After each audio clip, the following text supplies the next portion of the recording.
Baik, kita mulai. Bismillahirrahmanirrahim. Assalamualaikum warahmatullahi wabarakatuh. Alhamdulillahirabbil alamin. Wassalatu wassalamu ala nabiyyina Muhammadin khatamil anbiya'i wal mursalin wa ala alihi wa sahbihi ajmain wa ba'du. Jamaah dirahmati Allah Subhanahu wa taala. Alhamdulillah kembali Allah pertemukan kita. Yang mudah-mudahan pertemuan ini menjadi wasilah di mana Allah Subhanahu wa taala panjangkan umur kita dalam taat pada Allah Subhanahu wa taala. Allah berkahi kita di bulan Sya'ban ini dan Allah pertemukan insyaallah masuk kepada bulan Ramadan. Dan sebagai persiapan menghadapi bulan Ramadan, beberapa materi yang terkait dengan puasa di bulan Ramadan insyaallah menambah wawasan keislaman kita dalam rangka meningkatkan kualitas ibadah kita dari hari ke hari di hadapan Allah Subhanahu wa taala. Untuk itu kita buka dengan membaca lafaz basmalah. Bismillahirrahmanirrahim. Insyaallah tema kita kali ini tentang rukhsah tidak puasa. Ketika Allah Subhanahu wa taala menurunkan syariatnya berupa perintah dan larangan, maka kita diperintahkan di dalam agama ini untuk senantiasa menjadi hamba-hamba Allah yang bertakwa di hadapan Allah Subhanahu wa taala. Namun bagaimana bentuk ketakwaan kita di hadapan Allah? Sebagaimana diperintahkan di dalam Al-Qur'an, fattaqullah mastata'tum. Bertakwalah kalian kepada Allah dengan segenap kemampuan kalian. Jadi ini salah satu dasar bahwasannya apa-apa yang ada di dalam Islam terkait dengan perintah dan larangan itu ternyata ada kemudahan-kemudahan yang Islam berikan kepada umatnya ini dalam rangka menjalankan ketaatan di hadapan Allah Subhanahu wa taala. Artinya, jazakallah, orang melakukan salah satu praktek ibadah, ya, ketentuan-ketentuan yang Allah tetapkan kepada mereka yang sudah mukallaf, sudah baligh. Ya, di situ la yukallifullahu nafsan illa wus'aha. Allah tidaklah membebani hukum-hukum taklifi kepada orang-orang yang sudah mukallaf kecuali berdasarkan kemampuan dia. Maka di dalam keadaan tertentu syariat Islam memberikan ya keringanan, rukhsah kepada orang-orang tertentu di mana rukhsah ini diberikan oleh Islam membolehkan mereka untuk tidak berpuasa, dan ketika dia tidak berpuasa maka tidak dianggap berdosa di hadapan Allah Subhanahu wa taala. Jadi ada kalanya orang tidak melakukan salah satu kewajiban, semisal ibadah puasa gitu, yang orang-orang pada puasa dia enggak. Dengan tidaknya berpuasa ini orang, ya dia mendapatkan rukhsah dan tidak dianggap dia berdosa di hadapan Allah Subhanahu wa taala. Ini bentuk keringanan, ya, bentuk dispensasi, dan tidak semua orang yang bisa mendapatkan keringanan ini, enggak semua, kecuali ada orang-orang yang ditentukan oleh syariat siapa saja mereka yang diberikan keringanan untuk tidak melaksanakan ibadah puasa. Dan ketika dia tidak melaksanakan ibadah puasa di bulan Ramadan tidak dianggap satu pelanggaran perbuatan dosa. Yang pertama ya, dalam kondisi safar. Tidak semua safar, tidak semua perjalanan yang kita lakukan itu bisa mendapatkan rukhsah. Kecuali perjalanan yang dilakukan oleh seseorang yang itu memenuhi beberapa persyaratan. Yang persyaratannya itu terpenuhi, maka dia bisa mendapatkan rukhsah untuk boleh nggak puasa hari itu. Nah, kira-kira bagaimana para ulama menetapkan syarat tentang safar yang dibolehkan seseorang untuk dia boleh nggak puasa pada hari itu karena mendapatkan rukhsah? Ya, di mana Allah Subhanahu wa taala sampaikan di dalam Quran surat Al-Baqarah ayat 185. A'udzu billahi minasyaitonir rajim. Faman kana minkum maridun aw 'ala safar fa'iddatun min ayyamin ukhar. Dan siapa yang dalam keadaan sakit atau dalam perjalanan dia nggak puasa, ya, maka menggantinya nanti di hari yang lain. Nah, di sini ada kata-kata au ala safar, ada orang yang dalam perjalanan. Ya, dan ini juga diceritakan, dijelaskan di dalam beberapa haditsun nabawi. Yang pertama, ya, anna Rasulullah sallallahu alaihi wasallam kharaja amal fathi ila Makkah fi Ramadan. Di mana Rasulullah sallallahu alaihi wasallam itu pernah berangkat menuju kota Makkah pada peristiwa Fathu Makkah di bulan Ramadan. Fasoma, pada waktu itu Rasulullah puasa tuh. Jadi dari Madinah menuju Mekah, ya, ketika peristiwa Fathu Makkah di bulan Ramadan, beliau dalam keadaan berpuasa. Hatta balagha qura'al ghamim. Ketika Rasulullah bersama rombongan sampai di satu daerah yang namanya qura'ul ghamim, fasoman nas, sementara orang-orang pada puasa, tapi apa yang terjadi? Ya, Rasulullah sallallahu alaihi wasallam summa da'a biqadahin min ma'in. Tiba-tiba Rasulullah meminta kepada sahabat untuk dibawakan segelas air. Jadi minta minum, Nabi minta minum. Padahal pada waktu itu orang-orang pada puasa itu. Ya, minta minum, kemudian dikasih gelas berisi air. Farafa'ah, kemudian Rasulullah mengangkat gelas itu. Hatta nadharan nasu ilaih, sampai orang-orang melihat apa yang dilakukan oleh Rasulullah sallallahu alaihi wasallam. Summa syariba, kemudian Nabi meminum, ya, air yang diberikan oleh sahabat itu. Otomatis kalau puasa minum batal nggak puasanya? Batal. Ya, faqila lahu ba'da dzalik. Ya, ketika peristiwa itu terjadi, dilaporkan di hadapan Nabi, ya Rasulullah, wahai Rasulullah, inna ba'dan nas qad shoma. Ya Rasulullah, sesungguhnya sebagian besar daripada rombongan ini itu mereka mempertahankan pada puasa. Padahal Nabi udah batalin puasanya. Tapi sebagian besar rombongan yang berjalan bersama Rasulullah sallallahu alaihi wasallam itu ternyata enggak membatalkan puasanya. Rasulullah batalkan puasa. Sebagian ngikut Nabi, sebagian tetap enggak batalin puasanya. Faqala Rasulullah sallallahu alaihi wasallam, ulaikal usah, ulaikal usah, kata Nabi. Mereka adalah pelaku maksiat, mereka adalah pelaku maksiat. Ini hadis pertama nih, ya. Jangan ini dulu, jangan baperan dulu, ya. Jadi Rasulullah pernah batalkan puasa, ada sebagian besar daripada sahabat yang lain justru nggak ngikutin batalnya puasa Rasulullah. Ya, kemudian Nabi mengucapkan ulaikal usah, ulaikal usah, yang masih bertahan ame puasanya di dalam perjalanan ini, kata Nabi, mereka adalah pelaku maksiat, mereka adalah pelaku maksiat. Ini hadis yang pertama. Kemudian, ya, nanti kita akan lihat beberapa hadis yang lain. Bagaimana para ulama menetapkan beberapa persyaratan. Karena nggak semua safar. Dari Kuningan ke Joglo, safar juga ya.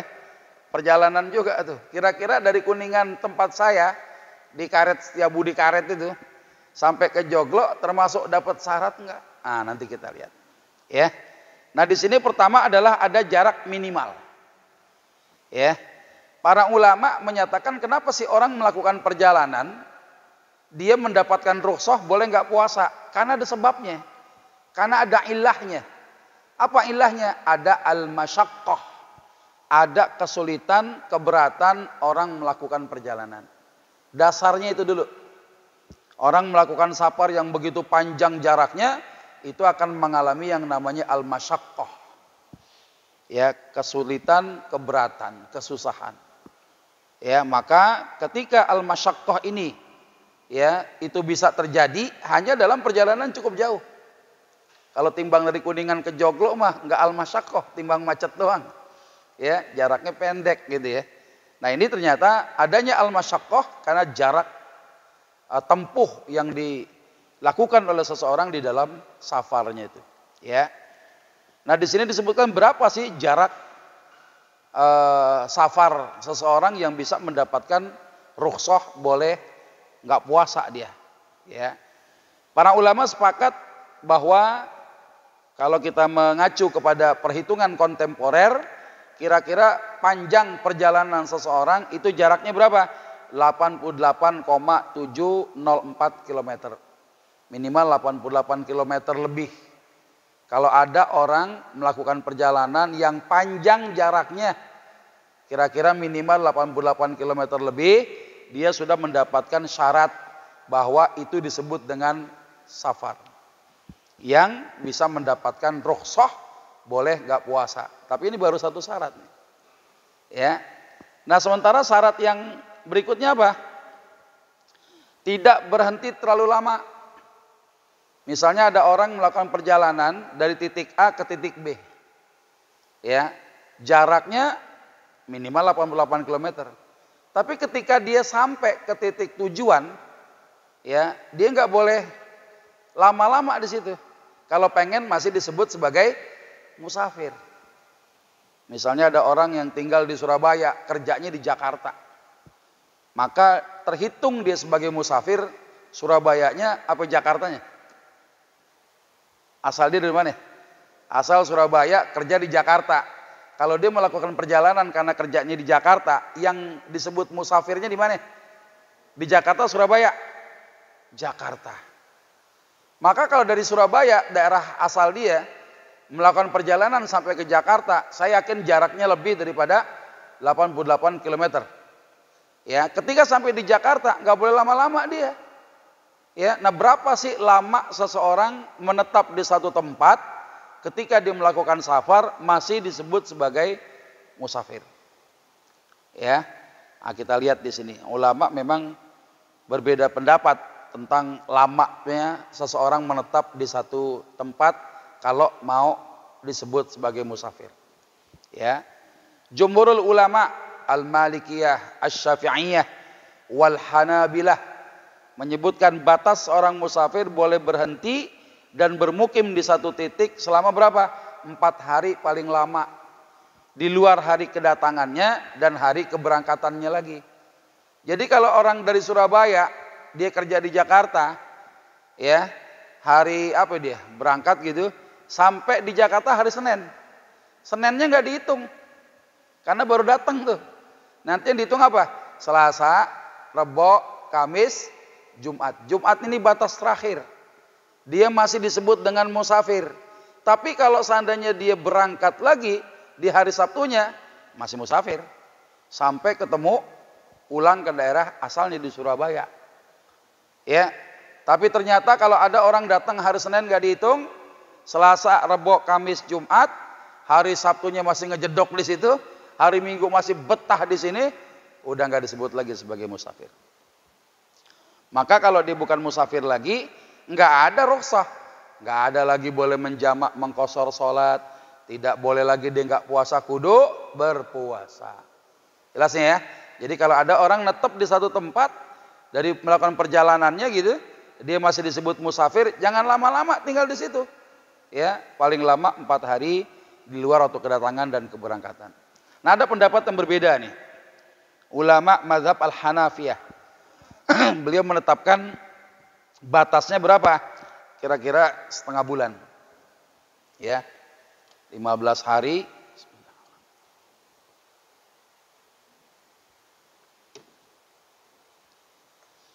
15 hari lamanya nih. Ya, kalangan Al-Hanafiyah. Ada juga pendapat ulama lain, tergantung niatnya aja dah. Kalau memang niatnya mau jadi musafir, di situ selama-lamanya musafir. KTP nggak ganti, domisilinya doang, ya. Tapi KTP mah asal masih tetap. Tapi ini jarang dipakai oleh kaum muslimin. Pendapatnya menyendiri. Ya, jadi jumhur ulama menyatakan batas orang itu masih pengen disebut musafir, di satu titik jangan lama-lama. Ya, batasnya paling lama 4 hari di luar waktu kedatangan dan keberangkatan. Nah, kemudian perjalanan safarnya bukan maksiat. Ya, ini syarat menurut ulama Al-Hanafiyah. Walaupun ulama lain tidak mensyaratkannya.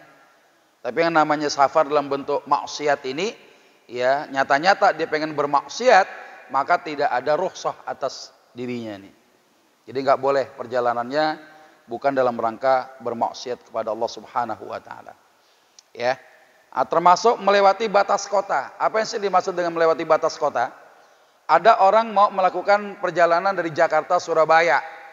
Ya, dia masih di rumah dia. Itu belum ada rukhsah tuh. Makanya orang mudik, ya, orang pulang kampung, ya, misalnya pagi-pagi dia baru pengen berangkat, itu nggak boleh kalau dia sampai batalkan puasa, dia nggak puasa gitu.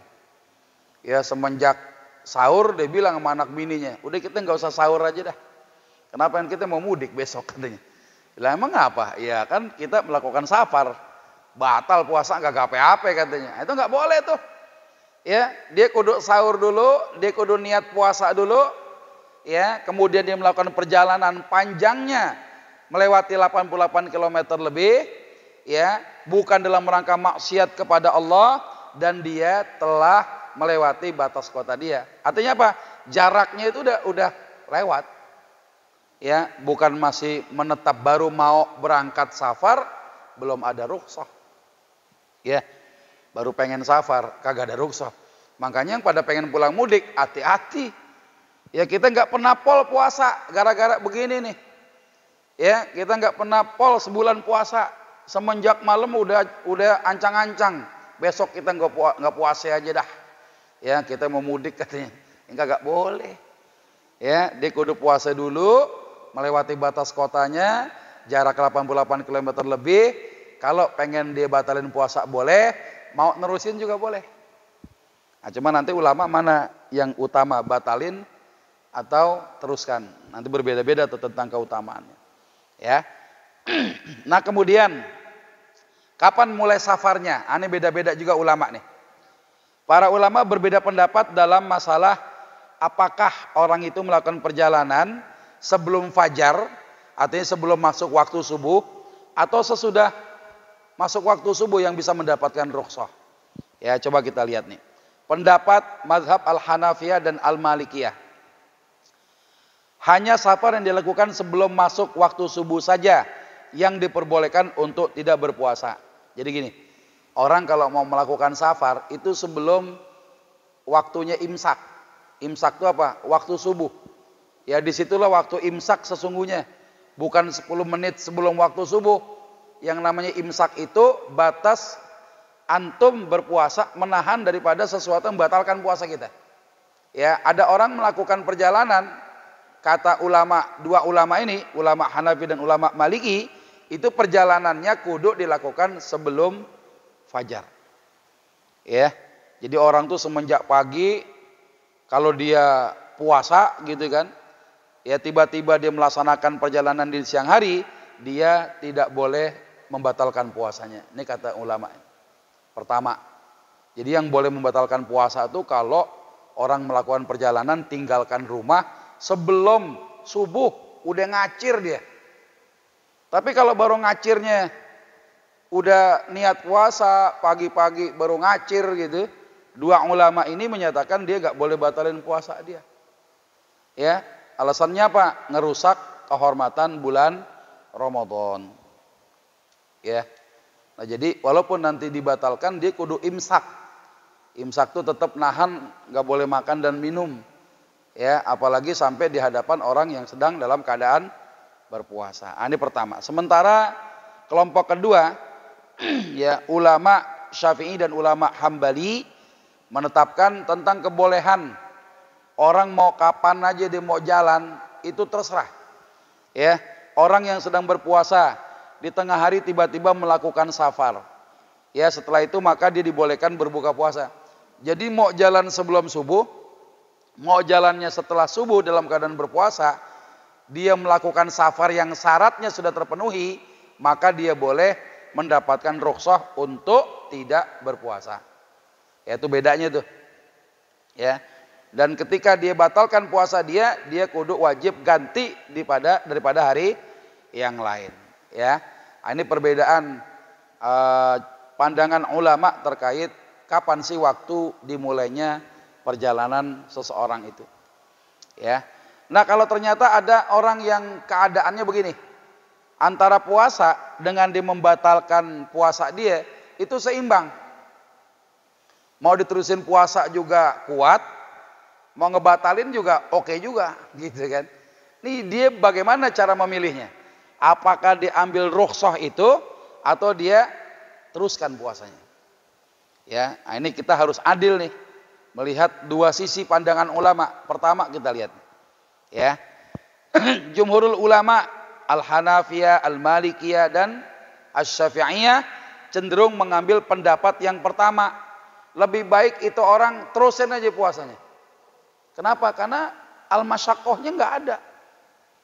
Ya, jarak Jakarta Surabaya jalan kaki capek. Berapa hari kita nyampe. Tapi kalau dari sini naik pesawat terbang, ya, naik dari Suta kemudian ke Surabaya, itu paling cuma 1 jam. Ya, nggak ada al-masyaqqahnya. Walaupun jarak tempuhnya, jarak panjang jaraknya itu sudah terpenuhi, bahwasannya orang itu telah melakukan safar yang mendapatkan rukhsah. Tapi ketika al-masyaqqah nggak ada, lebih utama dia teruskan puasanya. Apakah dibilang sombong? Enggak juga. Ya, ini ada dalil nih. Ulama yang menyatakan terusin puasanya, apa diantaranya? Coba kita lihat. Kharajna ma'a Rasulillahi sallallahu alaihi wasallam fi syahri Ramadan fi harrin syadid. Satu peristiwa kami pernah melakukan perjalanan bersama Rasulullah sallallahu alaihi wasallam di bulan Ramadan yang pada waktu itu panasnya lagi panas-panasnya luar biasa tuh. Kalau orang Betawi bilang apa ya, perjalanannya di Tengari Rowek. Wah, Tengari Rowek. Tengari Bolong. Ya, panasnya luar biasa. Ya, disebutkan dalam hadis ini, ma fina shaimun. Di antara kami itu banyak yang enggak puasa. Illa, kecuali siapa? Rasulullah dan Abdullah ibn Rawahah tetap berpuasa. Jelas nih. Jadi dalam perjalanan Rasulullah kadang-kadang batalkan puasa, kadang-kadang Rasulullah puasa. Ya, kenapa Rasulullah dengan Abdullah ibn Rawahah beliau tetap puasa? Ya alasannya enggak merasakan apa? Al-masyaqqah tadi. Ya, dengan adanya dalil ini kemudian ulama menyatakan, jumhur ulama menyatakan kalau keadaannya seimbang, kita enggak merasakan kesulitan antara puasa sama membatalkannya, maka lebih baik teruskan puasanya sebagaimana Rasulullah pernah melakukan itu. Ya. Nah, sementara pendapat yang berbeda daripada kalangan mazhab Al-Hanabilah, ya, di mana lebih utama dia ambil rukhsah itu. Ya, lebih utama dia ngambil rukhsah. Mau al-masyaqqah kek, mau enggak kek, mau susah kek, ya, mau kagak, ketika perjalanannya terpenuhi syaratnya, dia mendapatkan rukhsah, rukhsahnya ambil katanya. Nanti coba kita lihat nih. Laisa minal birri as-saumu fis safar. Ya, bukan termasuk kebaikan kalau ada orang puasa dalam perjalanan. Ini dalil pertama yang dijadikan hujjah oleh kalangan ulama mazhab Al-Hanabilah. Yang kedua, alaikum bi rukhsatillah alladzi rakhkhasa lakum faqbaluha. Hendaklah kalian mengambil rukhsah yang telah Allah Subhanahu wa taala berikan kepada kalian, terimalah keringanan itu.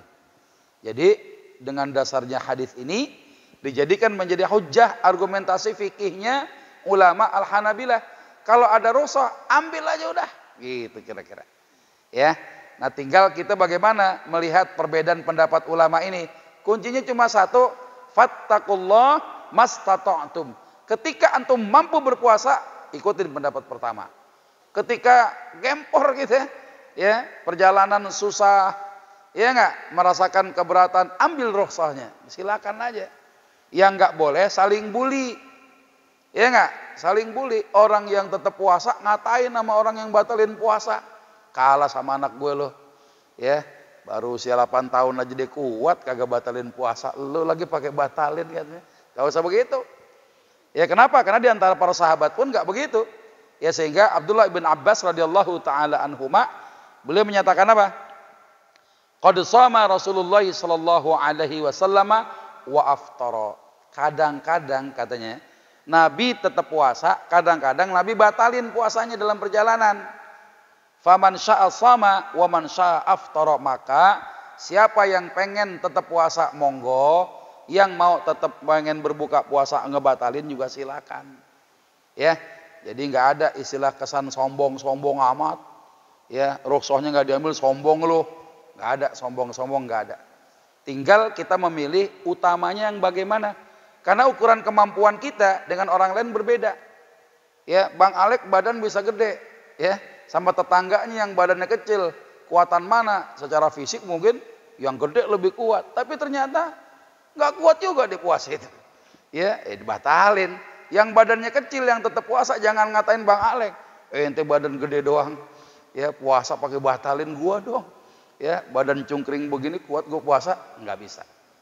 Ya, jangan sampai kita merusak ya nilai-nilai pahala ibadah kita berpuasa dengan perdebatan hal yang sifatnya sunnah aja sebenarnya. Ya, faman syaa shama wa man syaa aftara. Kalau ente mau batalin puasa silakan, kalau mau puasa juga sih silakan. Maksudnya bagaimana? Kalau ada dalam perjalanan tadi ya ngerasain al-masyaqqah atau enggak. Ya, kira-kira begitu tuh ya. Jadi menyikapi bijak beberapa perbedaan pendapat di tengah-tengah ulama sebenarnya itu untuk memudahkan kita beribadah. Ya, antum kukuh megang yang ini, tapi keadaannya nggak mampu. Ternyata ada pendapat yang lain, boleh. Ya, kita sesuaikan dengan kemampuan kita, bukan cari enak, enggak. Ya, fattaqullah mastata'tum. Bertakwalah kalian kepada Allah ya dengan segenap kemampuan kalian. Ini yang pertama nih. Ya, ini yang pertama tentang orang yang dalam keadaan safar. Ada pertanyaan enggak? Untuk safar. Ada pertanyaan enggak? Sebelum kita lanjutin. Lanjut ya? Ya, siap. Yang kedua, orang sakit. Ya. Di antara mereka mendapatkan rukhsah boleh enggak puasa orang sakit. Cuma orang sakitnya punya kategori. Enggak semua orang sakit boleh kagak puasa. Ya. Di antaranya apa? Ada beberapa kriteria orang sakit. Pertama, orang sakit dan benar-benar enggak mampu puasa. Dan mengkhawatirkan kalau dia tetap puasa bahaya bagi kesehatan dia.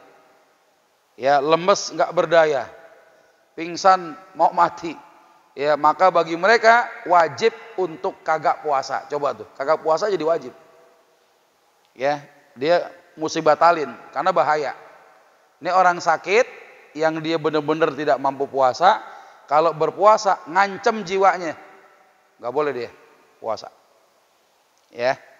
Dan yang kedua, orang yang sakit tapi secara fisik dia mampu puasa. Masih kuat. Tapi dia merasakan yang namanya al-masyaqqah. Apa? Dia kudu mengkonsumsi obat. Ya, dia dalam proses pemulihan. Kalau dia tetap puasa, maka penggunaan obatnya jadi kacau. Itu mengganggu proses pemulihan kesembuhan dia. Ya, walaupun dia kalaupun puasa enggak nyampe ngancem jiwanya, ya, maka orang ini boleh juga enggak puasa.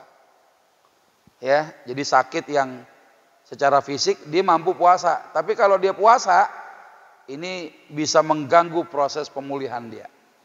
Ada orang yang penyakit TBC itu kan mengkonsumsi obat 6 bulan, Pak. 6 bulan antum putus sekali, ulang lagi. Ya, itu kalau konsumsi obat berubah gitu dari jadwal sebenarnya, kesian dia. Ia merasakan namanya al-masyaqqah. Maka orang ini boleh enggak puasa. Yang ketiga, orang yang sakitnya ringan. Timbang koreng doang, dengkulnya korengan. Ya, naik sepeda, ya ngegoes, Sunmori, Sunday morning riding gitu ya. Tiba-tiba dia jatuh, dengkulnya bonges. Ya enggak, dengkulnya korengan, nyakitnya ringan. Ini kalau antara puasa sama enggak puasa kan kagak ngaruh. Ya, dengkul yang bonges kenapa perut yang melintir gitu ya. Nah, jadi orang yang penyakitnya nggak ada hubungannya sama puasanya, haram kalau dia nggak puasa. Nggak boleh. Kenapa bang nggak puasa? Dengkul kita bonges bang. Apa urusannya?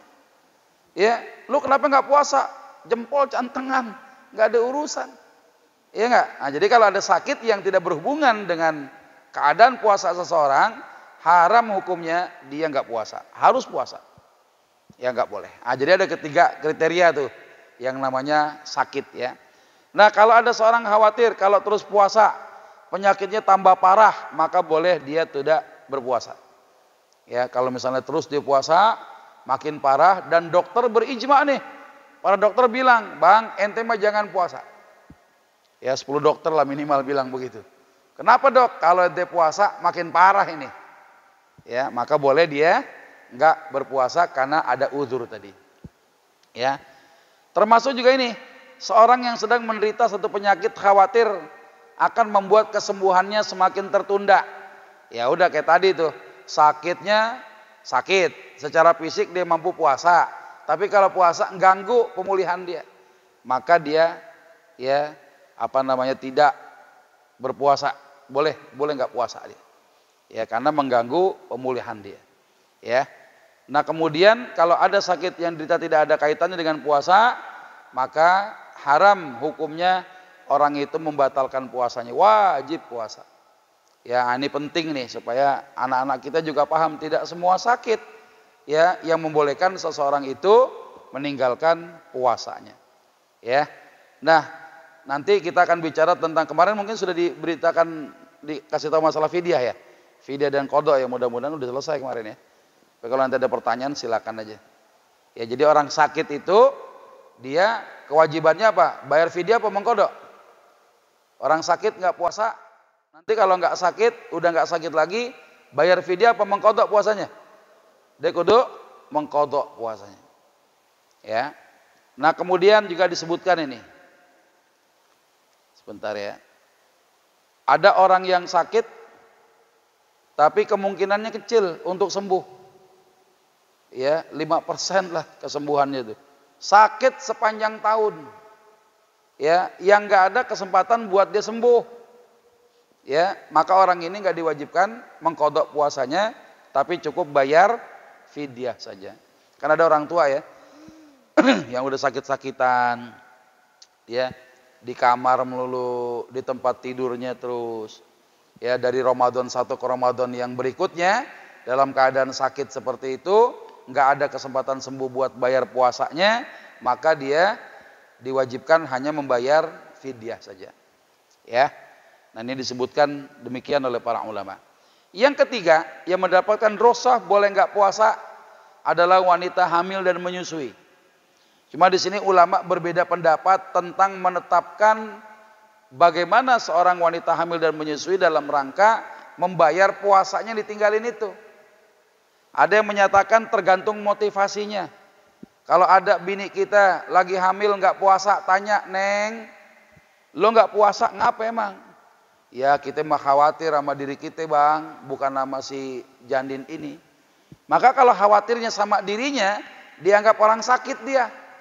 Nanti kalau nggak hamil atau nggak nyusuin lagi, yang wajib apa? Dia mengqada puasanya.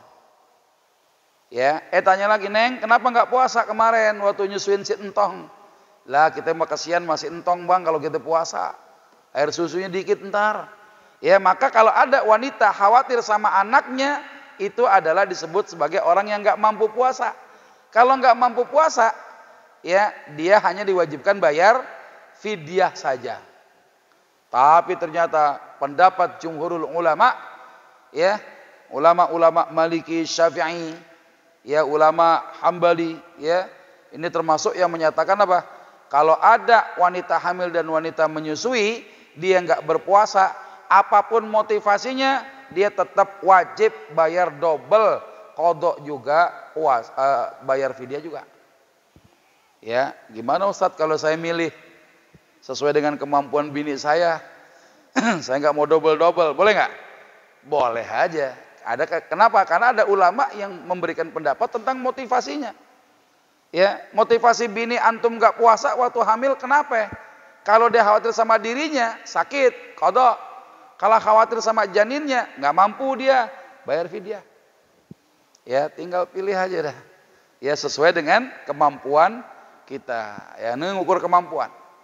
Ya, tapi kalau duit ada buat bayar fidyah, kita punya duit, ya, buat mengqadanya juga siap, silakan. Dua-duanya kita ambil. Ya, mudah-mudahan di situ kita bisa mendapatkan pahala yang sempurna, gitu ya. Nah, ini kira-kira nih masalah wanita hamil dan menyusui, terjadi perbedaan pendapat ulama. Pertama dari sisi motivasinya, apakah disebut dengan orang sakit orang nggak mampu, tergantung kepada si wanita ini alasannya dia nggak berpuasa. Ada yang memadukan antara orang sakit dan orang yang nggak mampu. Karena wanita hamil dibilang sakit, ya kagak juga gitu. Dibilang kagak mampu, ya iya juga. Kadang dua sisi itu. Sehingga jumhur ulama mewajibkan double dia bayar dua tuh, ya, terkait dengan kondisi wanita hamil dan menyusui, ya. Nah kemudian juga termasuk gimana?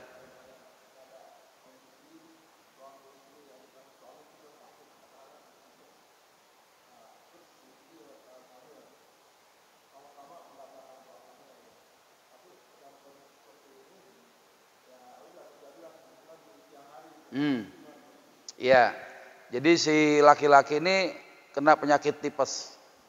Kalau telat makan dikit urusannya panjang. Kenapa? Karena tipes itu nyerang bagian usus. Yang kedua, ya ada bininya dalam keadaan hamil, ya. Sama-sama batalin puasanya. Tapi di antara batalin puasa, siang-siang kegoda juga nih yang nanya Bang Alek nih. Ya, nyolek-nyolek jadi juga siang-siang.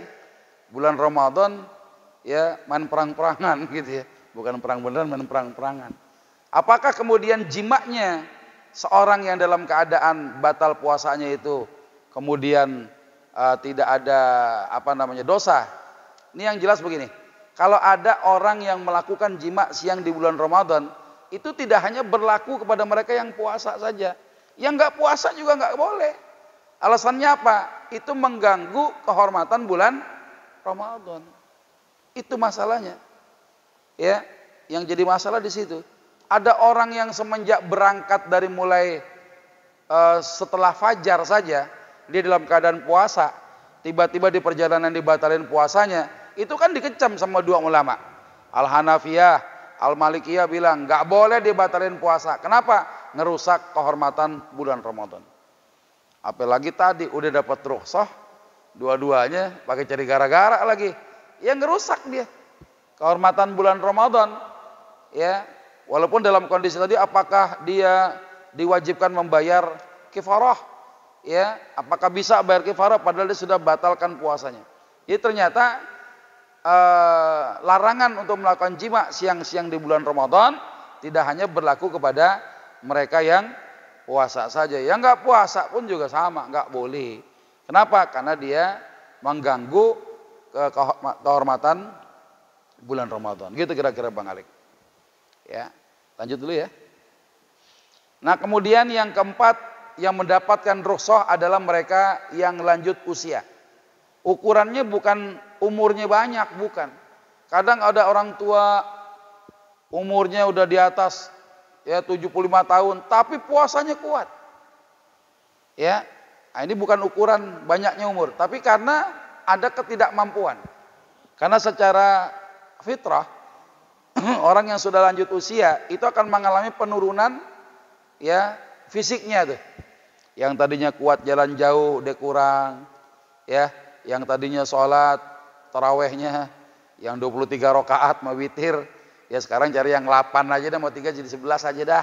Itu orang sudah lanjut usia. Ya ada penurunan dari sisi kekuatan fisiknya. Nah jadi disebut dengan lanjut usia itu sebenarnya dihukumi adalah ketidakmampuan dia untuk melakukan puasa. Maka orang yang lanjut usia karena ketidakmampuan dia melakukan ibadah puasa, maka boleh dia tidak puasa pada waktu itu. Ya, dan bagaimana orang yang tidak mampu ini mengganti puasanya? Ya, dia tidak diwajibkan mengqadha'nya, tapi membayar fidyahnya itu. Ya. Jadi ukuran lanjut usianya itu karena faktor ketidakmampuan. Bukan gara-gara gue orang tua nih. Ya, padahal macul aja masih kuat. Ya, bukan karena ukuran tuanya, tapi karena ketidakmampuan dia untuk melakukan ibadah puasa. Ya. Nah, jadi ini yang menjadi illah, alasan kenapa orang yang lanjut usia boleh mendapatkan rukhsah dia nggak puasa karena alasan ketidakmampuannya dia melaksanakan ibadah puasa. Ya. Kemudian yang kelima, lapar dan haus yang sangat. Ada orang puasa ngalamin lapar, ya, pingsan hampir mati, ya enggak, ausnya mencekik leher. Kalau dia enggak batalin puasa, bisa berakibat kematian. Maka orang ini diwajibkan batalkan puasanya. Ya, jadi kalau ada orang puasa ngalamin lapar dan haus yang sangat, mata kunang-kunang, perut melintir, pingsan hampir mati, baru dia boleh batalin puasanya. Ya, hausnya mencekik leher, kan ada itu orang yang hausnya luar biasa itu. Ya, kalau ada orang mengalami semacam itu, ya bisa mengancam keselamatan jiwanya, maka membatalkan puasa jadi wajib buat dia. Ya, kalau dia bertahan bisa berakibat kematian. Islam enggak ngajarin begitu. Ad-dararu yuzalu. Yang namanya kemudorotan itu kudu harus dihilangkan. Ya, nah ini penting. Agama kita ini sesuai dengan fitrah manusia. Ya, misalnya apa? Dalam kondisi kemarau yang berkepanjangan, kekeringan, ya, ada orang puasa dalam kondisi semacam itu, laparnya luar biasa, hausnya luar biasa, ya maka ya dalam kondisi orang mengalami ya ketidakmampuan dia menahan lapar dan hausnya. Kenapa? Karena bisa membahayakan jiwanya, maka dia boleh untuk tidak berpuasa. Ya, nah termasuk juga ya bagaimana orang yang mengalami kondisi dia dipaksa dan terpaksa. Ada nggak orang dipaksa untuk berbuka puasa? Ada nggak? Ada nggak kira-kira? Laki-laki yang memaksa kepada istrinya untuk minta dilayani. Ya, siang-siang di bulan Ramadan nih. Ya, lakinya mah kagak puasa. Atau lakinya sama-sama puasa, tapi minta dia dilayani di atas ranjangnya. Ya, si wanita ini dipaksa dia. Lo kalau nggak mau ngelainin gua bunuh lo, misalnya begitu. Ya, ada nggak begitu tuh? Ya, ada juga tuh penyimpangan perilaku seksual. Seseorang tuh kadang sampai begitu. Ya, kalau nggak mau lainin gua bunuh lo. Nah, kira-kira batalnya puasa ya seseorang untuk menyelamatkan jiwanya, ini dapat rukhsah dia. Atau ada orang-orang yang menjadi tawanan perang. Ya, konon kalau dia tinggal di tempat negeri kafir, dia menjadi tawanan orang kafir, ya, tahu bahwa musim ini puasa, dipaksa untuk batalkan puasanya. Ya udah makan aja udah. Dipaksa, kalau nggak dilakukan bisa bahaya. Dibawa ancaman senjata, ancaman pedang yang mengancam jiwanya, dipaksa. Atau dalam keadaan terpaksa, ya, satu kampung kebakaran, kita nolong orang, ya, capek kan, akhirnya terpaksa, kita nggak bisa nahan, rasa capek menimbulkan lapar dan haus yang sangat, maka dalam kondisi begitu dia boleh batalkan puasa dia. Siapa tuh?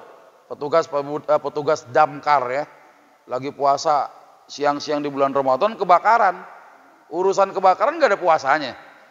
Ya, bilang sama pemadam kebakaran, pemadam, itu petugas apinya matiin dulu. Enggak, kita lagi puasa, nggak bisa, harus ditolong itu. Ya, petugas yang turun ke lapangan siang-siang di bulan Ramadan untuk menyelamatkan masyarakat dari korban kebakaran, membuat si petugas ini ya terpaksa harus batalkan puasanya.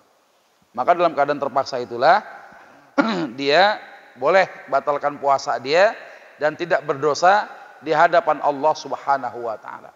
Karena dari awal dia nggak punya niat batalin puasa, ada keadaan yang mendorong seseorang untuk batalkan puasa dia, maka hukumnya boleh. Ya. Nah, ini keadaan dipaksa dan terpaksa. Termasuk yang terakhir pekerja berat. Kuli-kuli bangunan, yang gali-gali jalanan, masukin kabel segede-gede paha orang itu. Ya, kalau lihat gulungan kabelnya, wuduh, gedenya luar biasa, segede gaban katanya. Tuh kabel segede gaban katanya. Masukinnya aja luar biasa. Siang-siang di bulan Ramadan pekerja berat dia. Kuli-kuli panggul di pelabuhan, ya, di pasar ngangkat-ngangkatin beras dan lain sebagainya, dia boleh nggak puasa. Tapi syaratnya bagaimana? Ya, harus ada keadaan yang membuat dia boleh nggak puasa. Nggak bisa orang pekerja berat kuli semenjak orang-orang subuh nahanin, dia nggak nahanin untuk tetap berpuasa, dia malah nongkrong di warung Indomie. Ya, ngopi mengerokok dia. Gitu kan? Kenapa kok nggak puasa? Ya kita pekerja berat banget. Ya, nggak bisa. Kecuali si pekerja berat ini tetap niat puasa juga, dia berangkat kerja juga, nanti di tengah pekerjaannya kalau ngalamin tadi yang disebut dengan al-masyaqqah, lapar yang sangat, haus mencekik leher, kalau nggak dibatalin pingsan hampir mati, baru boleh dia batalkan puasa dia. Jadi pekerja-pekerja berat itu bukan batal dari pagi, bukan. Ya, semenjak sahur dia niat puasa, pagi-pagi dia kerja. Nanti kalau ngerasain yang namanya keadaan al-masyaqqahnya muncul, maka boleh dia batalkan puasa dia dan tidak berdosa di hadapan Allah Subhanahu wa taala. Ya.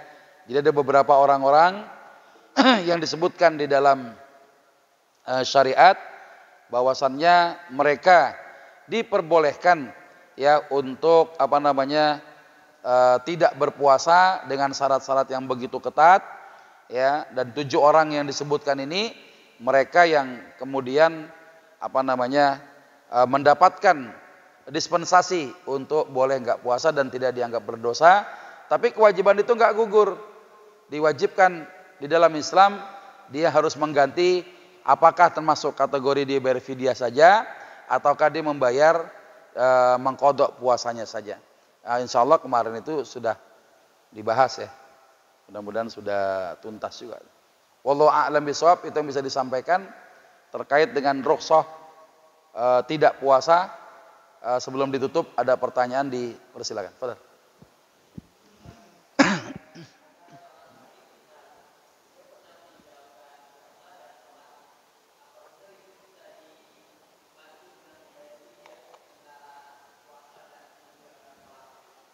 Ya. Jadi apakah ada orang yang ketika dia meninggal dunia dia punya hutang kepada Allah ya? Dia hutang kepada Allah, mengqadhanya belum selesai.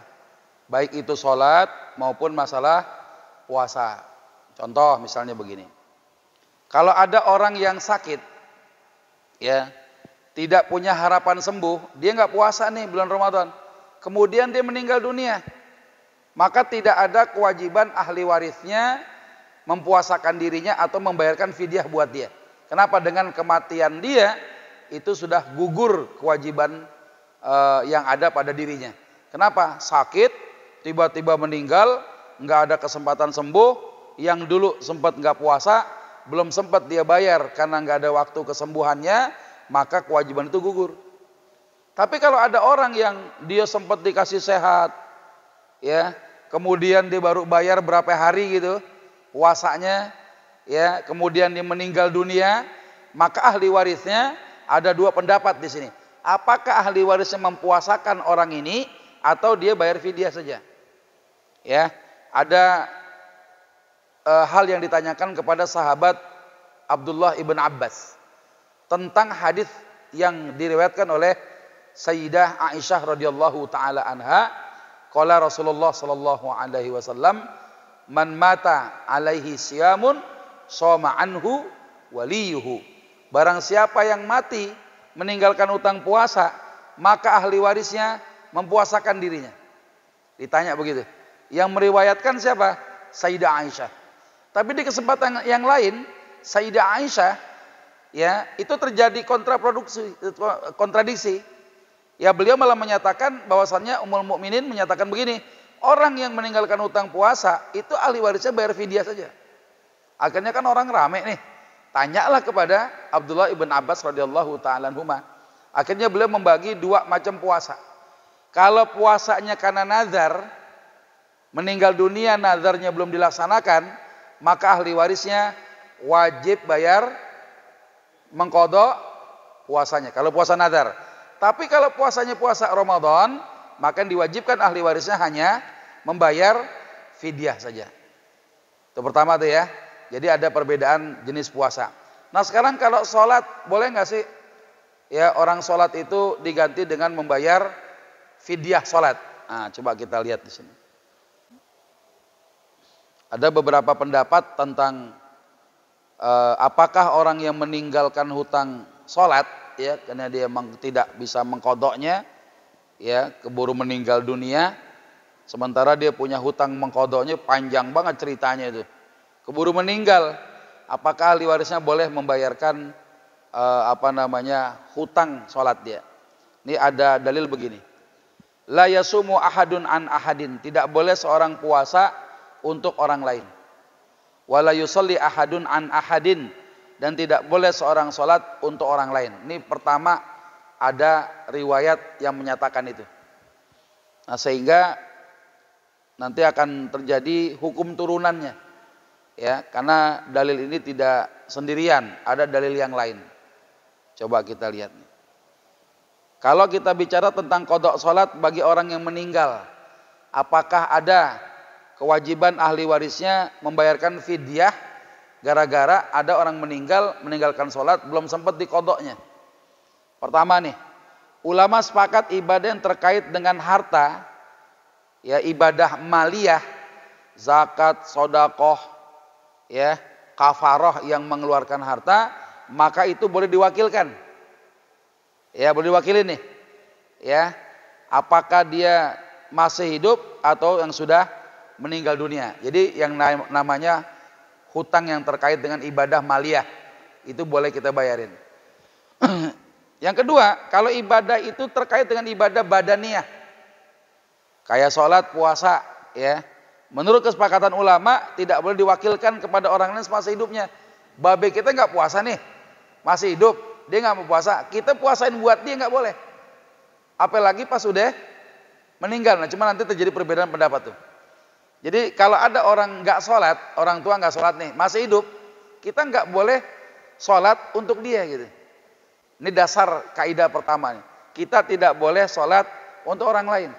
Kita nggak boleh puasa untuk orang lain. Ini orang masih hidup, dia punya kewajiban sendiri nih, gitu ya. Nah, kemudian lagi ditambah adanya dalil tadi yang saya bacain tuh. La yasumu ahadun an ahadin wa la yusalli ahadun an ahadin. Ya, tapi yang jadi masalah, ya, para ulama menyebutkan larangan dalam hadis ini terkait dengan pembebasan dari beban syariat. Pembebasan daripada beban syariat karena kita udah bayarin utangnya. Ya, bukan pemberian pahala ibadah kepada orang lain, ya. Nah, cuma di sini nanti ada pendapat yang berbeda nih, kita lihat. Kalau yang bersangkutan telah meninggal dunia, ya, kata ulama Al-Hanafiyah, Al-Maliki, Asy-Syafi'iyah, hukumnya tetaplah sama sebagaimana dia hidup. Dulu orang itu nggak sholat pada saat hidup, kita nggak boleh nyolatin dia. Orang tuh nggak puasa nih, orang tua nggak puasa, nggak mampu, kita nggak boleh puasain dia semasa hidupnya. Begitupun juga ketika dia mati, meninggal dunia. Ya, cuma nanti, nah di sini kemudian muncul lagi hadis yang lain. Ini masalahnya. La yusalli ahadun an ahadin wa la yasumu ahadun an ahadin walakin yut'imu anhu makana kulli yaumin muddan min hintah. Karena nggak boleh mempuasakan dia, karena nggak boleh mengganti sholatnya dia, yang dilakukan sama ahli waris apa? Membayarkan fidyahnya. Fidyahnya berapa? 1 mud. Ya, kalau puasa ya 1 mud per hari. Kalau sholat ya 1 mud itu per hari apa per 1 kali sholat? 1 kali sholat. Nanti kita lihat apakah benar 1 mud atau setengah mud, nanti kita lihat perbedaan pendapat ulama di sini. Ya. Nah, di kalangan Al-Hanafiyah terkait dengan masalah dalil ini, kalau ternyata mayit punya hutang kepada Allah, punya kewajiban mengqadha sholat, sebelum meninggal berwasiat, bang, antum punya babeh nih, tong, baba lu ya waktu masih muda banyak sholat baba lu tinggalin nih, lu inget-inget ya, baba punya utang nih, mengqadha sholat 5 tahun misalnya gitu ya. Nah, antum dapat wasiat, kalau entar babi lu meninggal, sisanya lu bayarin fidyah dah. Nah, kalau ada wasiat, kata kalangan Al-Hanafiyah, maka ahli warisnya, ya, itu bukan mengqadha sholat dia, bukan mengqadha puasa dia, tapi bayarkan fidyahnya. Ya, nah, cuma perbedaannya di mana? Kalau kalangan Al-Hanafiyah, yaitu menyebutkan kira-kira 2 mud atau setengah sa', kira-kira 12 on dari makanan pokok atas setiap sholat tinggalkan. Jadi kalau misalnya tadi disebutkan ada 1 mud min hintoh, ya. Ada mengatakan 2 mud, ya 1 mud itu 6 on. 2 mud 12 ons dari makanan pokok sebagai fidyah pengganti orang itu meninggalkan salat. Ini kata ulama Al-Hanafiyah terkait dengan adanya dalil ini. Walakin yud'imu anhu makana kulli yaumin muddan min hinta. Ada kewajiban bayar fidyah bagi si mayit yang meninggalkan utang salat tadi itu yang antum tanyain. Kalau dia berwasiat, keluarin. Tapi kata Al-Hanafiyah kalau nggak ada wasiat, antum nggak ada kewajiban. Dari hartanya itu nggak ada kewajiban. Kita nggak bisa ngira-ngira. Kali-kali aja babeh punya utang salat sekian. Kita nggak tahu. Karena kalau nggak ada wasiat, nggak usah dibayarin, kata ulama Al-Hanafiyah. Tapi ya, kata kalangan ulama Syafi'i, ini pendapat yang tidak masyhur ya. Pendapatnya nggak masyhur nih di tengah kalangan ulama Asy-Syafi'iyah. Ya, bahwa walinya si mayit, ahli warisnya, itu hendaklah memberikan fidyah atas setiap sholat yang ditinggalkan 1 mud. Ya, jadi kalau 5 waktu sholat berarti berapa mud itu? 30 mud. 30 mud kali aja 6 on. Ya, berapa itu? Ya, 30 mud, 1 mud ya. 1 mud kali 5 mud ya. 5 mud kali 6 berarti 30 on. Ya, 30 on per hari. Ya, dia bayar utang sholat dia tuh, kata pendapat ulama-ulama Syafi'i yang kurang masyhur. Ya, tapi di masyarakat kita banyak dipakai juga. Ya silakan aja. Ada menyatakan kudu ada wasiat baru dilaksanakan, kalau nggak ada wasiat nggak usah. Ya. Nah, ini kalau ada wasiat ataupun tidak, kita tahu tuh. Ya, si mayit meninggalkan utangnya udah jelas. Cara bayarnya bagaimana? 1 kali sholat yang ditinggalkan itu adalah 1 mud kira-kira 6 ons. Ya, berarti kalau ada 5 waktu sholat per hari, 6 on kali 5, 30 on. Ya, daripada asalah bahan makanan pokok. Gitu kira-kira Bang. Ya, jadi ada ternyata pendapat yang menyatakan itu. Ya, wallahu a'lam bishawab. Cukup? Cukup ya? Baik, itu yang bisa disampaikan, insyaallah bermanfaat. Mudah-mudahan kita semakin paham. Yang belum tahu jadi tahu, yang sudah tahu makin paham. Ada beberapa orang-orang yang mendapatkan ketentuan dia bisa tidak puasa dan itu tidak berdosa, disebut rukhsah, boleh nggak puasa dalam Islam, dan kriterianya sudah kita pelajari tadi, bahwa tidak semua orang bisa mendapatkan rukhsah itu kecuali mereka yang ditetapkan di dalam syariat. Itu saja, semoga bermanfaat. Banyak bicara, banyak salah. Kalau salah saya minta maaf. Kepada Allah sama-sama kita memohon ampunan. Subhanakallahumma wa bihamdika asyhadu an la ilaha illa anta astaghfiruka wa atubu ilaik. Walhamdulillahirabbil alamin. Assalamualaikum warahmatullahi wabarakatuh.